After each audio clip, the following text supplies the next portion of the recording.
AP EAMCET 2025 seat allotment order release అయిన తర్వాత మనం మెయిన్ చేయాల్సిన ప్రాసెస్ ఏంటో తెలుసా? అదే ఆన్లైన్లో రిపోర్టింగ్ చేయడం. ఇక్కడ మనం రిపోర్టింగ్ని రెండు రకాలుగా చేయాలి. ఒకటి ఆన్లైన్ రిపోర్టింగ్, రెండోది మనకు వచ్చిన కాలేజ్లో ఫిజికల్ డాక్యుమెంట్స్ని తీసుకువెళ్ళి రిపోర్టింగ్ చేయడం. ఈ వీడియోలో ఆన్లైన్ రిపోర్టింగ్ ఎలా చేయాలో స్టెప్ బై స్టెప్ చెప్తాను.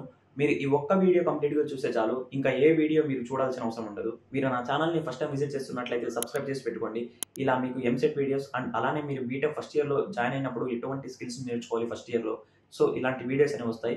త్రూ అవుట్ మీరు కాలేజ్కి జాయిన్ అయ్యే వరకు ఇలా మీకు ఎంసెట్ వీడియోస్ వస్తాయి. అలానే సెకండ్ ఫేజ్లో వెబ్ ఆప్షన్స్ ఎలా పెట్టుకోవాలి అనే ఒక వీడియో కూడా వస్తుంది. సో సబ్స్క్రైబ్ చేసి పెట్టుకోండి ఇలాంటి వీడియోస్ కోసం. ఇక వీడియోలో వెళ్దామా? ఫస్ట్ అఫీషియల్ వెబ్సైట్ ఓపెన్ చేసి డౌన్లోడ్ అలాట్మెంట్ ఆర్డర్ మీద క్లిక్ చేయండి. దాని తర్వాత మీ హాల్ టికెట్ నెంబర్ అండ్ అలానే మీ డేట్ ఆఫ్ బర్త్ ఎంటర్ చేసి సబ్మిట్ చేయండి. తర్వాత మీ మొబైల్ నెంబర్ని ఎంటర్ చేయండి. మీ మొబైల్ నెంబర్కి ఒక ఓటీపీ వస్తుంది. ఆ ఓటీపీని ఇక్కడ ఎంటర్ చేసి సబ్మిట్ చేయండి. ఇప్పుడు మీకు 3 ఆప్షన్స్ చూపిస్తాయి. First allotment order, second self reporting, third web option report.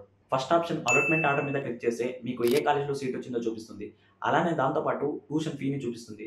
దీంతో పాటు అలానే అక్కడున్న ఇన్స్ట్రక్షన్స్ని 1కి 2 సార్లు చదవండి. ఇప్పుడు సెకండ్ ఆప్షన్ సెల్ఫ్ రిపోర్టింగ్ మీద క్లిక్ చేయండి. ఇక్కడ మీ డీటెయిల్స్ అన్ని ఇలా వస్తాయి. మీ క్యాండిడేట్ నేమ్, మీ ర్యాంక్, మీ హాల్ టికెట్ నెంబర్ అండ్ అలానే ఏ కాలేజ్లో ఏ బ్రాంచ్ వచ్చింది, ఇలా అన్ని డీటెయిల్స్ అన్ని చూపిస్తుంది. మీకు ఆ కాలేజ్ ఓకే అనుకుంటే యాక్సెప్ట్ మై జాయినింగ్ అనే బటన్ మీద క్లిక్ చేయండి. సో ఇక్కడ కింద క్లియర్గా మెన్షన్ చేశారు, please read the instructions in the allotment order carefully. So మీరు ఈ అలాట్మెంట్ ఆర్డర్లో ఉన్న ఇన్స్ట్రక్షన్స్ని కేర్ఫుల్గా 1కి 2 సార్లు చదవండి. వన్స్ మీరు యాక్సెప్ట్ మై జాయినింగ్ బటన్ మీద క్లిక్ చేయగానే మీకు ఇలా do you want to proceed అని మీకు చూపిస్తుంది. సో ఓకే క్లిక్ చేయండి.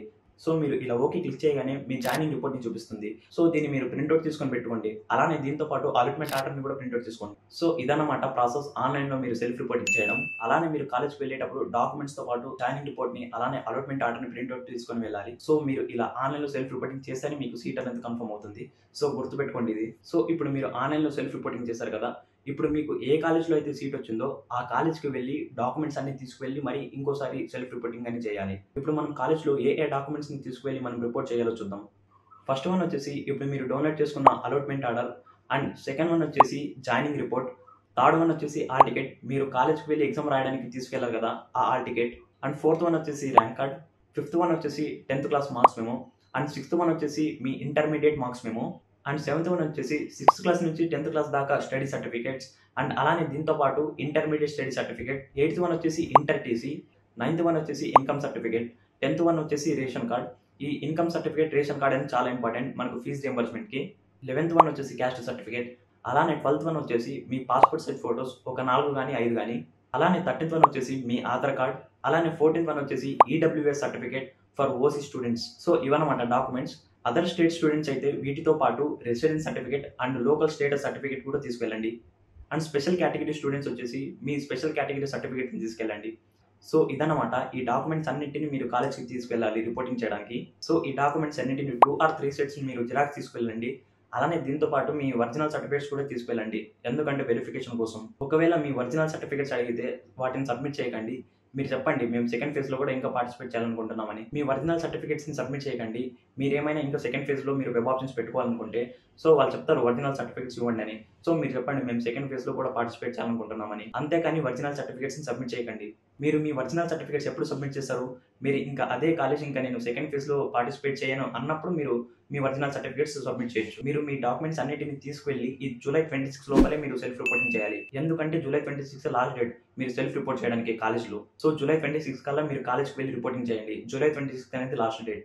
సో ఇప్పుడు మీకు ఒక 2 సజెషన్స్ ఇస్తాను, మీరు ఖచ్చితంగా ఫాలో అవ్వండి. సో ఫస్ట్ వన్ వచ్చేసి మీకు వచ్చిన కాలేజ్లో వెళ్ళి ఖచ్చితంగా సెల్ఫ్ రిపోర్టింగ్ చేయండి. ఎందుకంటే ఒకవేళ మీరు కాలేజ్కి వెళ్ళి సెల్ఫ్ రిపోర్టింగ్ చేయకపోతే మీకు ఫస్ట్ ఫేజ్లో ఏదైతే సీట్ వచ్చిందో ఆ సీట్ అనేది క్యాన్సిల్ అయిపోతుంది. అందుకని ఖచ్చితంగా మనకి ఏదైతే ఫస్ట్ ఫేజ్లో వచ్చింటుందో ఆ కాలేజ్కి వెళ్ళి ఖచ్చితంగా మనము సెల్ఫ్ రిపోర్టింగ్ అనేది చేయాలి. ఎప్పుడైతే మనం కాలేజ్కి వెళ్ళి సెల్ఫ్ రిపోర్టింగ్ చేస్తామో అప్పుడు మాత్రమే ఆ సీట్ అనేది మనకు కన్ఫర్మ్ అవుతుంది. మనకు వచ్చిన కాలేజ్కి వెళ్ళి సెల్ఫ్ రిపోర్టింగ్ చేయకపోతే ఆ సీట్ అనేది క్యాన్సిల్ అయిపోతుంది. అందుకని మీరు ఖచ్చితంగా మీకు వచ్చిన కాలేజ్కి వెళ్ళి సెల్ఫ్ రిపోర్టింగ్ చేయండి. ఒకవేళ మీకు వచ్చిన కాలేజ్ మీకు నచ్చకపోవచ్చు, అయినా కూడా సెల్ఫ్ రిపోర్టింగ్ చేయండి. ఎందుకంటే ఇప్పుడు మీకు ఏదైతే కాలేజ్ వచ్చిందో అక్కడ మీరు వెళ్ళి సెల్ఫ్ రిపోర్టింగ్ చేయకుండా సెకండ్ ఫేజ్కి వెళ్ళి నేను వెబ్ ఆప్షన్స్ పెట్టుకుంటానంటే ఓకే సెకండ్ ఫేజ్లో మీకు కాలేజ్ వస్తే ఓకే. ఇన్ కేస్ ఇక్కడ మీకు సెకండ్ ఫేజ్లో వెబ్ ఆప్షన్స్ పెట్టినప్పుడు మీకు ఏ కాలేజ్ రాకపోతే ఇక్కడ ఫస్ట్ ఫేజ్ లో ఏదైతే కాలేజ్ కన్ఫర్మ్ అయ్యి ఉంటుందో ఆ కాలేజ్ అనేది మీకు వస్తుంది. సెకండ్ ఫేజ్ లో మీకు ఎటువంటి కాలేజ్ రాకపోతే అందుకని ఖచ్చితంగా వెళ్ళి సెల్ఫ్ రిపోర్టింగ్ చేయాలనేది. ఒకవేళ సెకండ్ ఫేజ్‌లో మనకు ఎటువంటి కాలేజ్ రాకపోతే ఈ ఫస్ట్ ఫేజ్‌లో ఏదైతే కాలేజ్ వచ్చుంటుందో ఆ కాలేజ్ మనకి ఇస్తారన్నమాట.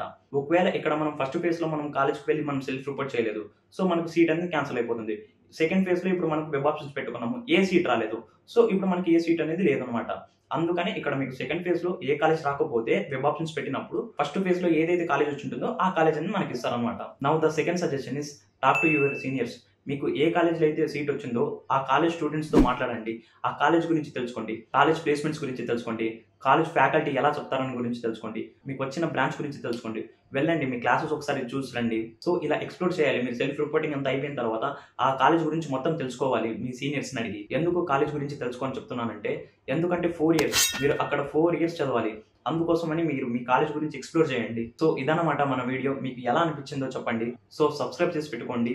మీకు ఏ డౌట్స్ ఉన్నా అడగండి. వాటి మీద వీడియోస్ చేద్దాం.